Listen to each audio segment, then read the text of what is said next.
भारत ही एक ऐसा देश है ना कि जहाँ पर नारी अगर मूर्ति बन जाए तो लोग उसे पूजा करते हैं, और वही नारी अगर जिंदा बच गई तो लोग उसे न्याय के लिए तड़पा देते हैं, चैन से जीने नहीं दिए जाते। जब मोदी जी अपने भाषण में कहा करते थे, बहुत हुआ नारी परिवार, अब की बार मोदी सरकार, और योगी जी जब दावा करते हैं कि उत्तर प्रदेश में राम राज है, तब मन करता है ना कि आप लोग को एक आईना दिखाएं।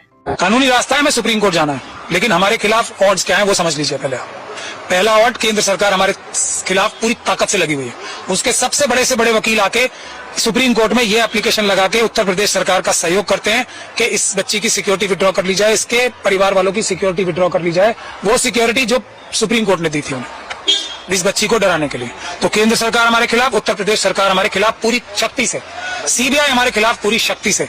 एक वकील साहब जो इस अपील के दौरान थोड़ी सी ईमानदारी दिखा रहे थे, थोड़ी सी, पूरी नहीं, वो कहां गायब हो गए, उनको केस क्यों छोड़ना पड़ा, ये उसका भी कोई जिक्र इस जजमेंट में नहीं है। लेकिन आज तक ये पता नहीं लगा उन्होंने केस क्यों छोड़ दिया। ये हालात हैं तो हमें तैयारी ज्यादा करनी पड़ेगी, उससे भी ज्यादा करनी पड़ेगी जितनी हमने इस केस के लिए तैयारी की थी। बेल इन दोनों वकील को ध्यान से देखिए।